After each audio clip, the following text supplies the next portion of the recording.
আমরা বিশ্ববিদ্যালয়ের স্টুডেন্ট, আমরা জেলখানাতে পরীক্ষা দিয়েছি। রিমান্ডের নামে টর্চার করা হয়েছে। আপনাদের কাছে পিস্তল থাকে? পিস্তল সহ অ্যারেস্ট করা হয়েছে। দর্শক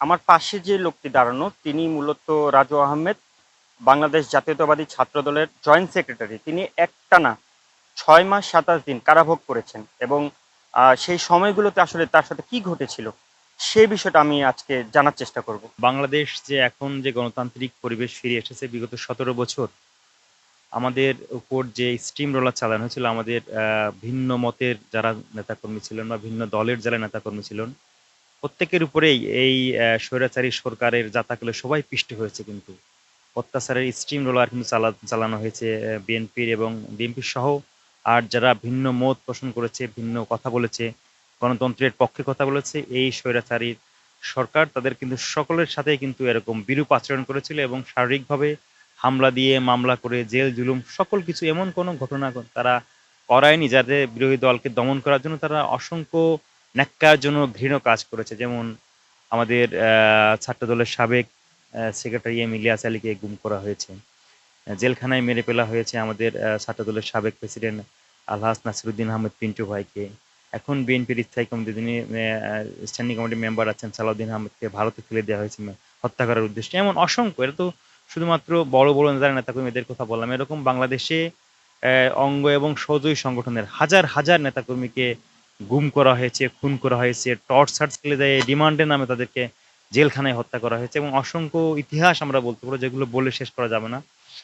আমরা বিগত 17 বছর ঢাকা বিশ্ববিদ্যালয়ে ক্যাম্পাসে আসার পর থেকেই আমরা রাজনীতির সাথে সম্পৃক্ত ছিলাম। আমাদের অসংখ্য নেতাকর্মীদের উপরে হামলা করা হয়েছে, মামলা করা হয়েছে, জেলে দেওয়া হয়েছে। আমি নিজেও ব্যক্তিগতভাবে অসংখ্যবার হামলা, আমরা ওই সময় ক্যাম্পাস সময় আমাদের ব্যক্তিগতভাবে আমার নামে 4টে মামলা ছিল এবং আমরা বিশ্ববিদ্যালয়ের স্টুডেন্ট ছিলাম, আমাদেরকে ধরিয়ে দিয়ে ডিএমপি কমিশনার থেকে 50,000 টাকা পুরস্কার নেওয়া হয়েছিল। আমাদেরকে আমরা বিশ্ববিদ্যালয়ের স্টুডেন্ট, আমরা জেলখানাতে পরীক্ষা দিয়েছি। আমাদের পরীক্ষার জন্য কিন্তু আমাদের জামিন মঞ্জুর করা হয়নি। আমরা জেলখানায় সেমিস্টার ফাইনাল পরীক্ষা দিয়েছি। একটানা 6 মাস 27 দিন কারাভোগ করেছি। জামিন হয়নি। আমাদের বিশেষ ক্ষমতা আইন, বিস্ফোরক দ্রব্য আইনে আমাদেরকে ওই সমসাময়িক সময়ে সবাইকে মামলা দিত, যার না জামিন হতো না। সবাই 6 মাস 7 মাস 10 মাস করে জেল খাটতো। ক্যাম্পাসে আমরা নতুন কমিটি হওয়ার জন্য ভিসিকে ফুল দিতে গেছি, সেখানেও আমাদেরকে ন্যাক্কারজনকভাবে ছাত্রলীগের নেতৃত্বে হামলা করা হয়েছে। আমাদের ওই সময় তো ঢাকা বিশ্ববিদ্যালয়ে আমরা পড়াশোনা করছিলাম, আমাদের থার্ড সেমিস্টার চলে ওই সময়, শেষ সেমিস্টার, সেমিস্টার ফাইনাল চলছিল। আমি একটা সেমিস্টার জেলখানার ভিতরেই পরীক্ষা দিয়েছি, কিন্তু আমাদের প্র্যাকটিক্যাল থাকার কারণে ওই সময় কিন্তু আমার একটা বছর আমি লস হয়েছে। আমি পরবর্তীতে মাস্টার্স করতে হয়েছে আমাদের পরের ব্যাচের সাথে। এরকম আমি তো আলহামদুলিল্লাহ অনার্স মাস্টার শেষ করতে পেরেছি। আমাদের অসংখ্য নেতাকর্মী আমরা দীর্ঘদিন জেল থাকায় শিক্ষা জীবন ব্যাহত হয়েছে। এখনো ঢাকা বিশ্ববিদ্যালয়ে এই 5 আগস্টের পরে কিন্তু আপনারা দেখবেন যে নিউজ দেখবেন যে আরো মানে যারা দীর্ঘদিন ধরে ক্যাম্পাসে আসতে পারেনি, পড়াশোনা করতে পারেনি, তাদেরকে কিন্তু সুযোগ দেওয়া হয়েছে বিশ্ববিদ্যালয় থেকে।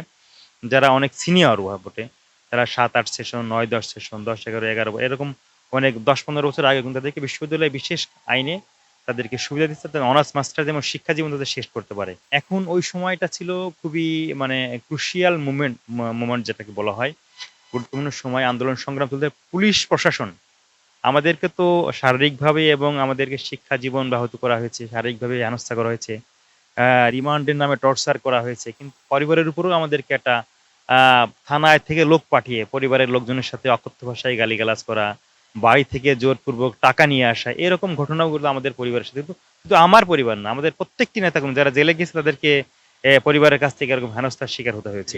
আমাদের মানে রিমান্ড তো আসলে একটা মানে একজন অপরাধী যখন অপরাধ করে তখনই না তাকে রিমান্ডে আনে, কিন্তু আমরা যারা ছাত্র রাজনীতি করতাম আমাদের তো কোনো অপরাধ ছিল, ভিন্ন মত পোষণ করার কারণে কিন্তু আমাদেরকে রিমান্ডে আনা হয়েছে এবং রিমান্ডে এনেই আমাদেরকে মিথ্যা ওনারা যা বলতো সাজিয়ে দিত সেইটাই আমাদেরকে দিয়ে স্বীকারোক্তি করানো হতো যে এই তোমরা এই খারাপ কাজ করেছো, এখানে গাড়ি ভাঙচুর করেছো, এখানে বোমা মেরেছো।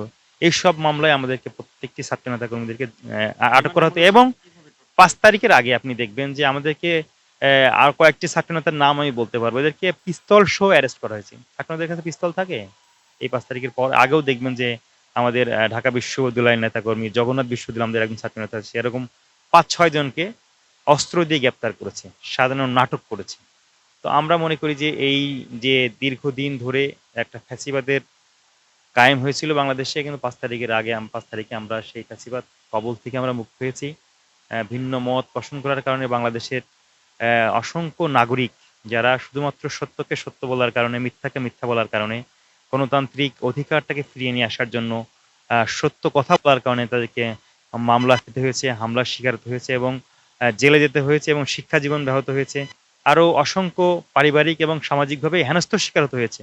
একজন শিক্ষার্থী যখন জেলখানায় যায় তখন তার পারিবারিকভাবেও কিন্তু তার আগে হেনস্থার শিকার হয়, সামাজিকভাবে হেনস্থার শিকার হয়। দেখেন কি খারাপ কাজ করে হয়তো সে জেল। কিন্তু শুধুমাত্র আমরা যারা জেলে গিয়েছিলাম শুধুমাত্র ভিন্ন মানে ভিন্ন রাজনৈতিক আদর্শকে ধারণ করার কারণেই, শহীদ প্রেসিডেন্ট জিয়াউর রহমানের আদর্শকে ধারণ করার কারণেই, ছাত্র দলের আদর্শকে ধারণ করার কারণেই কিন্তু আমাদেরকে হামলা করা হয়েছে, মামলা করা হয়েছে, জেলে দেওয়া হয়েছে।